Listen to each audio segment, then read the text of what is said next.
Dr. Fawzia Khan. Vice chairman, You have 4 minutes.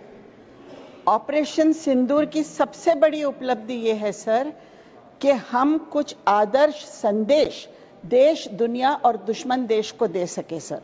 पहला संदेश देश की जनता ने दिया, रस्तों पर उतर के दिया, सरकार के साथ खड़े रहकर दिया सर। एकता का संदेश दिया कि देश से बढ़कर कुछ नहीं है। इस एकता को सलाम सर। सर, ऑपरेशन सिंदूर का चेहरा बनी 2 महिलाएं, कर्नल सोफिया कुरैशी और विंग कमांडर वायोमिका सिंह। इतिहास में महिलाओं की मिलिट्री में सहभाग का नैरेटिव फिर एक बार लिखा गया सर। इतिहास में पहली बार यह नैरेटिव लिखा गया था जब हमारे नेता शरद पवार जी डिफेंस मिनिस्टर थे और उन्होंने महिलाओं को डिफेंस में आरक्षण दिया था। तो सर, इस प्रोग्रेसिव सोच को भी सलाम। सर, प्रश्न यह है कि क्या सिंदूर को न्याय मिल गया? यह प्रश्न है सर। देश को यह गारंटी कब मिलेगी कि यह दोबारा नहीं होगा? हम ये गारंटी चाहते हैं इस गारंटी सरकार से सर कि ये दोबारा नहीं होगा। सर, रक्षा मंत्री जी ने कहा कि ऑपरेशन सिंदूर एक प्रैक्टिकल डिफेंस एक्सपो था। उन्होंने कहा कि हमारे पास ड्रोन्स हैं, सर्वेलेंस कैमरास हैं, अलर्ट सिस्टम्स है, सैटेलाइट सर्वेलेंस है सर, सेंसर्स है, बहुत कुछ है, एडवांस टेक्नोलॉजी है। पहलगाम में ये सब काम क्यों नहीं आया, ये मेरा प्रश्न है सर। जो जवान अपनी जान, पूरा जीवन उस जगह बिताता है तो इस भरोसे बिताता है सर कि उसको इंटेलिजेंस का इनपुट आएगा। क्यों नहीं आया? क्यों इतनी जाने गए? ये हमारा सवाल है। क्या उस जवान का ये अधिकार नहीं है, हमारे जवान का? सर, हमारे गृह मंत्री जी ने कहा कि 3 कॉन्सेंट्रिक हमारे लेयर्स है, राष्ट्रीय राइफल्स बटालियन है, सीआरपीएफ है, जम्मू कश्मीर पुलिस है और उनको फक्र है इस यूनाइटेड कमांड स्ट्रक्चर पे। कहां गया था ये स्ट्रक्चर सब पहलगाम में? मेरा ये सवाल है कि उनका कोऑर्डिनेशन क्या था? 40 राउंड्स फायर हुए, पूरी वो पहाड़ी इलाका गूंज गया, लेकिन वहां कोई ड्रोन नहीं पहुंचा, कोई टेक्नोलॉजी नहीं पहुंची। सर, कौन अकाउंटेबल होल्ड हुआ है इसके लिए? किसको कोर्ट मार्शल किया गया? किसको बर्खास्त किया गया? क्या हुआ? हमको ये जानने का अधिकार है सर। सर, मैं ये कहना चाहूंगी कि 1 life saved is more important than 1000 lives taken sir. हम दूसरों की जिंदगी लेके क्या करेंगे? बचाना चाहिए हमारी लाइफ ये देश में सर।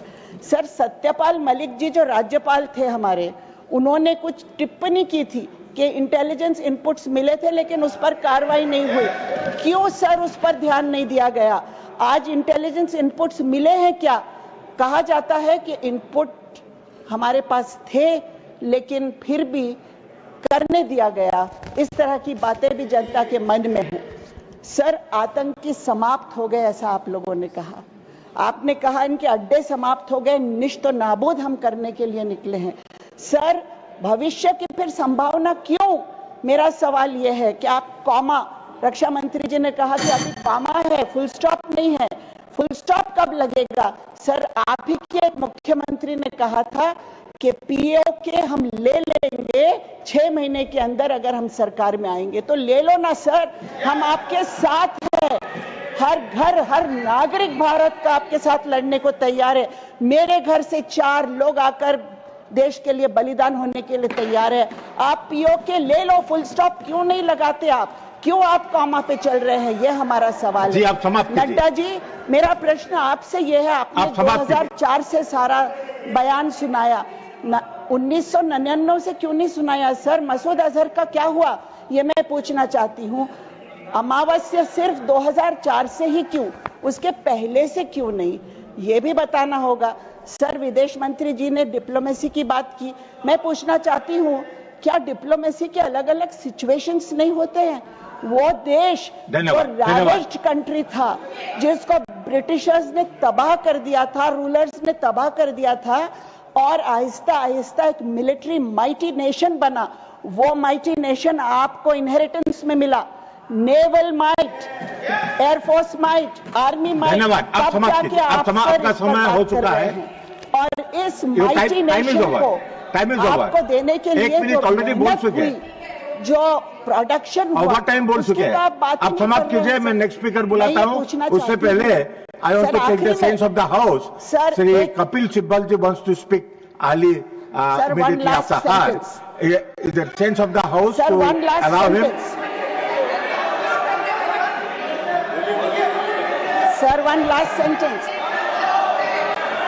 सर, विदेश मंत्री जी जी ने कहा कि यूएन सिक्योरिटी काउंसिल ने कहा कि परपेट्रेटर्स, ऑर्गेनाइजर्स, मैनेजर्स, सबको हम कंडेम करते हैं। उस देश को क्यों नहीं जो सपोर्ट कर रहा है, उस देश को क्यों नहीं कंडेम किया गया, ये हम पूछेंगे नहीं उनसे, हमें पूछना चाहिए sir.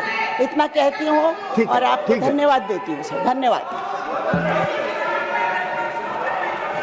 There is division. There is no sense of the house. So we'll go by the chronological order. The next speaker is Dr. Kavita Patidar. Thank you sir. धन्यवाद माननीय उपसभापति महोदय, आपने इतने महत्वपूर्ण विषय पर मुझे बोलने का अवसर प्रदान किया। आज मैं ऐसे अविस्मरणीय क्षणों के बारे में बात करने के लिए खड़ी हुई हूं जिसने भारत की रणनीतिक और सामरिक चेतना को नए युग में प्रवेश कराया है। ऑपरेशन सिंदूर, माननीय उपसभापति महोदय, यह सिर्फ हमारी सैनिक कार्यवाही नहीं थी, बल्कि भारत के आत्मसम्मान और निर्णायक इच्छा शक्ति का एक प्रचंड उदाहरण था।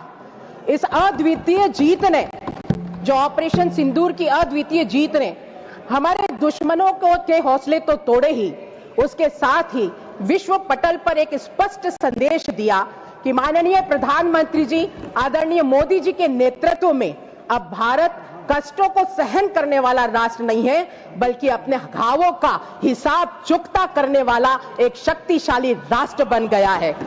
आज हम दुश्मनों के धरातल पर जाकर जवाब देने की ताकत रखते हैं। आज हम डरने वाले भारत नहीं है, बल्कि न्याय करने वाला भारत है, वो भी पूरी सटीकता के साथ और आत्मसम्मान के साथ। माननीय उपसभापति महोदय, भारत ने वो दिन भी देखे जब हमारे सैनिकों के सिर काटे जाते थे, जब हमारे नगर के नगर आतंक के दहशत में जीते थे, जब जो हमारे नेतृत्व करता थे वो सिर्फ विरोध पत्र भेजते थे, वो डोजियर भेजकर अपना काम खत्म कर देते थे। वो समय भी इस भारत ने देखा है। और अब ये 2014 का जो भारत है वो माननीय मोदी जी के सशक्त नेतृत्व वाला भारत है, जिसने ये बता दिया कि आज अगर हमारे भारत की तरफ कोई बुरी नजर से देखेगा तो उसके घर में घुसकर जवाब देने की ताकत भी हमारा भारत रखता है। आज माननीय मोदी जी के नेतृत्व में पूरे विश्व को यह बता दिया कि युद्ध भूमि में गीता की गुंजार जरूरी है और इन दुष्ट आतंकवादियों का संहार जरूरी है। माननीय उपसभापति महोदय, अभी बहुत सारे कांग्रेस के लोग सरेंडर सरेंडर सरेंडर बोल रहे थे। अभी हमारे माननीय सदन नेता आदरणीय नड्डा जी ने बहुत अच्छी तरीके से बहुत सारे उदाहरण उनके सामने प्रस्तुत किए। मैं भी कुछ बातें कहना चाहूंगी। रेलवे सीरियल बम ब्लास्ट उस समय हुआ था 2006, क्या हुआ? सरेंडर। हैदराबाद मॉल की घटना, क्या हुआ? सरेंडर। पूना जर्मन बेकरी की घटना, क्या हुआ? सरेंडर। कर्नाटक बेंगलोर के मॉल में बम ब्लास्ट, क्या हुआ? सरेंडर। और 26/11 की घटना ताज की, क्या हुआ? सरेंडर। ये दुनिया देख रही है कि सरेंडर कौन कर रहा है और एक्शन कौन ले रहा है। 2014 के बाद माननीय मोदी जी के द्वारा जब सर्जिकल स्ट्राइक की गई तो हमने सारे अड्डों को उड़ा दिया, इसको कहते हैं एक्शन। हमने बालाकोट एयर स्ट्राइक करके उनकी रीढ़ की हड्डी को तोड़ा, इसको कहते हैं एक्शन। और पहलगांव की घटना का बदला लेते हुए ऑपरेशन सिंदूर के माध्यम से उनके 9 के 9 आतंकी ठिकानों को खत्म कर दिया, इसे कहते हैं एक्शन। ये सारी दुनिया जान रही है कि सरेंडर कौन है और एक्शन कौन कर रहा है। अब मैं इनसे एक सवाल पूछना चाहती हूं। जब बम ब्लास्ट हुआ था ताज होटल में और वो घटना से पूरा देश बहुत दुखी था, लेकिन उस समय तत्कालीन कांग्रेस के जो महाराष्ट्र के मुख्यमंत्री जी थे, वो उस घटना के